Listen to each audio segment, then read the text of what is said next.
Bismillahirrahmanirrahim. Assalamualaikum warahmatullahi wabarakatuh.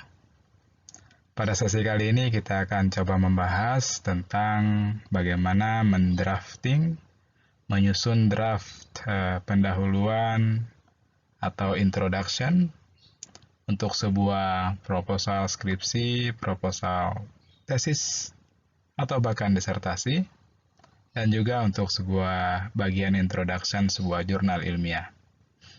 Baik, kita mulai dengan membincangkan sesuatu hal yang sangat umum terkait dengan pendahuluan. Di banyak referensi, di banyak buku, kita akan mendapatkan informasi yang saling menguatkan, informasi yang saling memperkaya satu sama lain. Dan kita akan mengetahui bahwa pendahuluan itu umumnya memuat aspek what. Apa fenomena, isu, topik, atau variabel yang diteliti? Biasanya aspek what ini terekam atau tertuang dengan baik pada judul proposal, judul jurnal, atau judul skripsi atau tesis yang kita angkat. Kemudian pendahuluan yang baik juga harus memuat aspek why atau mengapa. Kita harus menjelaskan kepada pembaca bahwa fenomena, isu, topik, atau variabel yang kita tulis itu adalah penting untuk dibahas atau penting untuk diteliti lebih lanjut. Aspek lain yang tak kalah penting adalah aspek known atau apa yang telah diketahui melalui riset-riset sebelumnya. Apa yang dikatakan oleh para sarjana, oleh para peneliti lain tentang topik atau variabel yang sedang kita teliti. Dengan mengetahui aspek known secara solid, kita akan bisa menentukan aspek unknown atau aspek yang belum banyak diteliti, belum banyak dikaji oleh peneliti atau sarjana lainnya. Kemudian komponen lain tentang pendahuluan adalah biasanya tentang konteks ya. Kita harus menempatkan topik atau variabel yang kita teliti itu pada konteks global itu gambarannya seperti apa. Kemudian kita turunkan menjadi ke aspek nasional gambarannya seperti apa. Kemudian kira-kira pada konteks lokal atau partikular gambarannya seperti apa. Misalnya metode pengajaran tertentu secara internasional gambarannya seperti apa, kemudian secara nasional di Indonesia seperti apa, dan penerapannya di madrasah atau pesantren sebagai konteks lokal atau partikular itu seperti apa. Kemudian tak jarang ya pendahuluan terutama yang kuantitatif mengharuskan kita mengajukan hipotesis. Hipotesis sebenarnya berkaitan dengan apakah ada perbedaan atau perbedaan pendapat atau perdebatan terkait suatu objek penelitian tertentu, kemudian kita mengajukan hipotesis, ya. Atau dalam kualitatif disebut dengan asumsi penelitian. Dan tentu saja kemudian itu kita breakdown, kita turunkan secara lebih konkret ke dalam pertanyaan penelitian. Pertanyaan penelitian akan membimbing kita untuk menulis tujuan penelitian.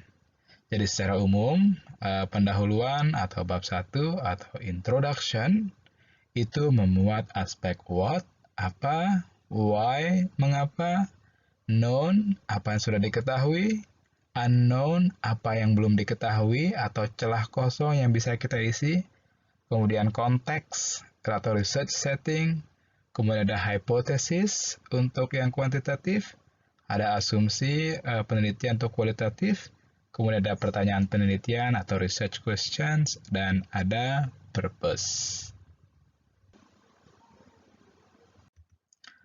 8 aspek yang kita sebut sebelumnya dari what sampai purpose tadi, barangkali tidak semuanya kemudian bisa kita masukkan ke dalam bagian introduction. Namun kita akan coba membuatnya menjadi sederhana. Kita sebut saja sebagai rukun pendahuluan. Kalau dalam Islam yang namanya rukun itu sesuatu yang harus ada. Karena kalau ditinggalkan, kemudian suatu amalan menjadi tidak sah. Dalam bayangan saya, rukun sebuah pendahuluan itu paling tidak ada tiga. Yang pertama, urgensi. Ya. Urgen itu artinya penting. Ya. Tadi mungkin terwakili oleh aspek what and why. Kemudian unsur yang kedua adalah rumpang atau sering disebut dengan research gap atau celah kosong yang belum banyak digarap oleh peneliti lain, ya, rumpang penelitian ya, atau tadi disebut dengan aspek known dan the unknown, sesuatu yang belum banyak diketahui. Kemudian rukun yang ketiga adalah kontribusi. Ini ada manfaatnya apa tidak secara keilmuan atau mendatangkan manfaat atau tidak kepada pihak-pihak lain. Ya. Jadi rukun pendahuluan jika boleh disingkat atau jika 8 aspek tadi boleh di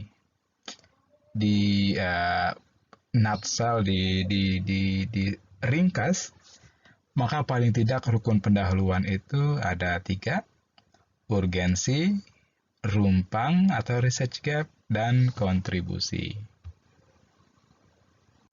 Mari kita lihat contohnya satu persatu. Yang pertama adalah urgensi. Ini tentang bahwa fenomena atau isu atau topik atau variabel yang kita teliti itu memang penting. Kita istilahnya ngecap lah ya. Ngecap itu memang bahwa ini penelitian ini penting. Variabel ini penting ya.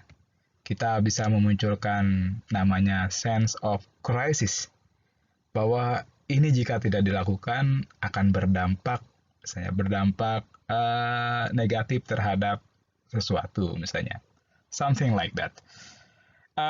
Urgensi ini harus atau semestinya kita dukung dengan landasan teoritis. Biasanya teman-teman yang di PAI akan menggunakan ayat atau hadis atau qaulus salafus saleh ya, atau bisa kita dukung argumentasi kita itu dengan hasil riset yang relevan atau dengan data statistik yang disediakan oleh misalnya badan statistik atau oleh situs-situs yang data statistik di sana bisa digunakan untuk penelitian misalnya, atau juga kita bisa mendukung argumentasi kita dengan kutipan teori atau grand teori atau pakar yang ahli di bidang itu. Atau misalnya kita juga bisa menggunakan aturan perundang-undangan ya, misalnya undang-undang tentang pendidikan sebagai penguat dari argumen kita. Atau bisa juga menggunakan yang disebut dengan kaulut tarbiyah ya, bagi teman-teman yang di FTIK yang di tarbiyah ya. Misalnya al-mudarrisu ahamu minat thoriqoh. Kita bisa menggunakan hal-hal semacam itu untuk memperkuat argumentasi kita. Misi pertama atau misi utama kita dalam aspek urgensi adalah bahwa kita ingin meyakinkan pembaca bahwa fenomena, topik, variabel yang sedang kita teliti ini memang layak diteliti, kemudian layak mendapat perhatian, dan karenanya penting adanya. Kami tuliskan sebuah contoh, ya, saya bacakan misalnya. Sebuah studi melaporkan rendahnya kemampuan membaca pelajar Indonesia terhadap teks yang ditulis dalam bahasa Indonesia atau bahasa asing. Di situ kita munculkan ya, hasil studi dari Richards misalnya yang dilakukan tahun 2015. Ini yang kita maksud dengan bahwa kita berargumen kemudian menggunakan teori atau menggunakan hal-hal yang lain misalnya perundang-undangan atau ayat atau hadis misalnya nantinya. Kemudian kita lanjutkan, hasil penelitian PISA dan PIRLS juga mengonfirmasi bahwa kemampuan membaca pelajar Indonesia tergolong di antara yang terendah di dunia. kita support uh, thesis statement kita dengan hasil statistik misalnya ya. Di sini disebut ada PISA, ada PIRLS, itu semacam lembaga internasional yang menguji kemampuan membaca pelajar atau siswa di seluruh dunia. Nah, kemudian ini gagasan kita, rendahnya kemampuan membaca pelajar Indonesia tersebut tampak memiliki keterkaitan dengan pembacaan teks sastra. Okay. Ini argumen yang kita bangun. Nah, untuk meyakinkan bahwa argumen ini cukup kuat, kita bisa menggunakan teori atau kutipan dari ahli. Di sini kemudian digunakan pendapat dari Al-Wasilah. Al-Wasilah mencatat menurunnya jumlah karya sastra yang dibaca di Indonesia. Kemudian sementara pada waktu yang bersamaan, para pelajar di negara-negara berkembang mempersyaratkan membaca 5-32 teks sastra setiap tahunnya. Jadi di sini intinya kita ingin menunjukkan bahwa penting loh membaca teks sastra untuk meningkatkan kemampuan membaca pelajar Indonesia. Kenapa harus ditingkatkan? Misalnya, nah di situ kita berargumen ya. Kenapa harus ditingkatkan? Bahwa hasil studi yang ada, kemudian hasil statistik, data statistik yang ada, memang menunjukkan bahwa pelajar Indonesia sedikit memiliki kemampuan yang rendah dalam membaca. Jadi riset kita tentang penggunaan teks sastra untuk meningkatkan kemampuan membaca itu kemudian terdengar urgen ya, atau paling tidak mengirim pesan kepada pembaca bahwa riset saya ini penting untuk dilakukan, terutama pada konteks Indonesia tadi. Tadi kita sudah berbicara konteks ya, bahwa pada konteks Indonesia ini penting untuk dilakukan. Baik, itu terkait dengan urgen. Baik, rukun yang kedua adalah rumpang atau gap atau research gap untuk lebih lengkapnya. Ini tentang apa yang belum banyak diketahui atau apa yang belum banyak diteliti oleh para sarjana lain terkait dengan variabel atau terkait dengan topik yang sedang kita teliti. Kemudian kita percaya bahwa there is nothing new under the sun, bahwa tidak ada sesuatu yang baru di bawah kolong langit ini ya. Pasti semua sudah pernah dibicarakan, sudah pernah diteliti oleh sarjana lainnya. Namun, selalu saja ada ruang-ruang kecil, celah-celah kecil yang belum banyak dieksplor oleh orang lain. Jadi rumpang penelitian itu sebenarnya tentang apa yang dapat kita tambahkan ya, terhadap hasil studi yang telah dilakukan oleh pihak lain. Misalnya kita lanjut, kalau tadi rukun pertama adalah urgensi, kemudian rukun kedua adalah rumpang. Ini lanjutan contoh dari teks sebelumnya. Di sini misalnya saya katakan atau kita katakan bahwa teks sastra diyakini potensial untuk meningkatkan keterampilan membaca. Kita sebut tuh ahli yang mengatakan itu. Selain itu, dan teks sastra juga bagus untuk penanaman nilai-nilai luhur. Kita tambahkan lagi sarjana-sarjana yang mendukung pernyataan ini, mendukung argumentasi ini. Kita ingin meyakinkan pembaca bahwa banyak loh orang yang meyakini hal yang sama yang sedang kita lakukan. Situ ada Stern, ada Zudi, ada Dewi, dan bahkan kita tambahkan lagi misalnya hasil penelitian dari Retna Ningdia, hasil penelitian dari Puspita Sari. Jika Retna Ningdia meneliti pada sekolah menengah, kemudian Puspita Sari meneliti di perguruan tinggi umum, kemudian kita tambahkan area atau wilayah penelitian yang belum banyak dieksplor oleh orang lain. Nah, di situ kita tulis misalnya yang dicetak tebal. Namun demikian, belum banyak diketahui tentang penggunaan teks sastra untuk pengajaran bahasa Inggris di perguruan tinggi keislaman di Indonesia. Jadi konteksnya partikular ya. Dari dunia, oke, dunia tadi diwakili oleh misalnya oleh Stern, oleh Richard tadi, kemudian kita turunkan ke nasional, ada Zuhdi, ada Dewi, ada Retna Ningdia, ada Puspitasari. Kemudian kita turunkan ke konteks yang partikular. Ya, kita turunkan ke konteks misalnya perguruan tinggi keislaman di Indonesia, semacam UIN, semacam IAIN atau STAIN. Oke, jadi itu rumpang. Oke, jadi kita mengisi celah kecil yang belum banyak dieksplorasi oleh peneliti lain. Oke, rukun yang ketiga adalah kontribusi. Setelah kita mengetengahkan urgensi, rumpang, maka hal terakhir adalah yang harus kita bicarakan adalah kontribusi. Kontribusi kerap juga disebut dengan positioning ya, posisi tulisan kita berada di mana, atau state of the art. Ya. Seringkali kekhasan lokasi penelitian atau partikularitas dapat menjadi unsur penting dalam pembahasan kontribusi penelitian. Misalnya, orang sudah sering meneliti penerapan metode A, di sekolah-sekolah, atau di perguruan tinggi. Tapi kadang-kadang orang belum meneliti itu di sebuah konteks riset yang partikular.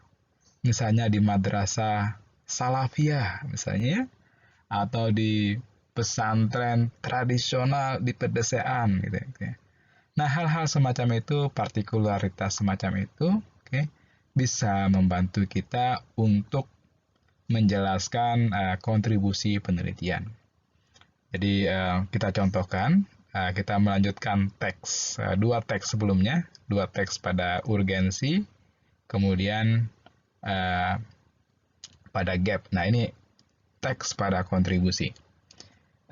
Dikatakan di situ bahwa penelitian ini mencoba melengkapi hasil penelitian yang telah ada, yaitu dengan mengembangkan dan menguji coba materi reading berbasis sastra di perguruan tinggi keagamaan Islam di Indonesia. Nah, alasannya adalah bahwa partikularitas latar penelitian memungkinkan penggunaan ragam sumber teks sastra, terutama yang bersumber dari tradisi Barat, Indonesia, dan Islam, dengan pendekatan pengajaran bahasa melalui sastra pada sebuah kelas reading. Jadi apa yang kita lakukan, atau penelitian yang kita lakukan, meskipun bukan baru, tapi untuk konteks-konteks partikular, bisa jadi itu sesuatu yang baru. Karena itu menjadi sesuatu yang baru pada konteks partikular, itu berarti kita memberikan kontribusi keilmuan meskipun tidak banyak. Baik, ini sebagai penutup, kita tadi sudah berbicara bahwa rukun sebuah pendahuluan itu paling tidak ada 3. Yang pertama urgensi, rumpang, dan kontribusi. Pada urgensi, tugas kita sebagai peneliti atau sebagai penulis adalah meyakinkan pembaca bahwa penelitian yang kita lakukan ini penting. Bahwa variabel, bahwa fenomena, isu, atau topik yang kita angkat ini benar-benar penting. Tentu saja di sini kita tidak hanya mengatakan pendapat ya, tapi harus didukung dengan argumentasi, dengan teori atau hasil studi, atau dengan data yang relevan. Jadi kita tidak hanya menyampaikan ide, tapi ide itu ada datanya. Atau bahasa pesantrennya, nahnu abna'ud dalil ya. Ada dalilnya, ada landasan-landasan, ada topangan-topangan teoritis atau topangan-topangan yang bisa memperkuat klaim kita, pendapat kita, yang topangan itu berasal dari pihak lain yang diakui. Kemudian rukun yang kedua adalah rumpang. Di sini tugas kita sebagai peneliti adalah menjelaskan bahwa ada celah atau ada ruang kosong yang perlu diisi atau yang dapat diisi melalui penelitian yang kita lakukan. Kemudian rukun yang ketiga adalah kontribusi. Tugas kita di sini adalah mengemukakan bahwa penelitian yang kita lakukan nanti bisa mendatangkan manfaat keilmuan atau manfaat praktis bagi pihak-pihak lain. Oke, jadi sekali lagi ada 3 rukun pendahuluan, yaitu urgensi, rumpang, dan kontribusi. Namun patut dicatat sebagai closing remarks bahwa kami belum menemukan ada sebuah teori tunggal tentang penulisan pendahuluan yang efektif. Jadi ada banyak banyak pendapat tentang ini. Saran saya, perbedaan pendapat itu atau ragam pendapat itu hendaknya itu disikapi sebagai sesuatu yang sifatnya komplementari, saling menguatkan, saling mengisi satu sama lain. Kemudian catatan yang kedua bahwa secara umum sebuah pendahuluan memang memuat 3 komponen penting ya. Urgensi, rumpang, dan kontribusi. Oke. Dan untuk penulisan jurnal, 3 komponen tersebut kemungkinan bisa dituangkan dalam 3 atau 5 paragraf saja, karena memang jurnal ruangnya terbatas. Namun untuk skripsi, kemudian tesis dan disertasi, dapat kita tuangkan secara lebih panjang. Misalnya ketika kita berbicara tentang urgensi, kita bisa membuat 1 halaman atau 2 atau 3 paragraf. Begitu juga dengan rumpang, bisa 2 atau 3 paragraf atau 1 atau 2 halaman, dan seterusnya. Jadi panjang pendeknya itu relatif, hanya saja bahwa komponen di dalamnya atau komponen inti atau kita sebut rukun itu mesti bisa menunjukkan bahwa pendahuluan kita memang mengandung urgensi, mengandung rumpang atau research gap, dan memuat kontribusi keilmuan. Saya kira itu pengantar singkat tentang how to craft an introduction. Bagaimana membuat sebuah introduction, sebuah pendahuluan, sebuah bab 1 yang kira-kira eye-catching. Kami menyarankan untuk eksplorasi lebih lanjut, kami menyarankan 2 saran bacaan sebagaimana terlihat pada slide. Saya kira itu yang dapat kami sampaikan. Oke, take care, good luck. Semoga bermanfaat. Assalamualaikum warahmatullahi wabarakatuh.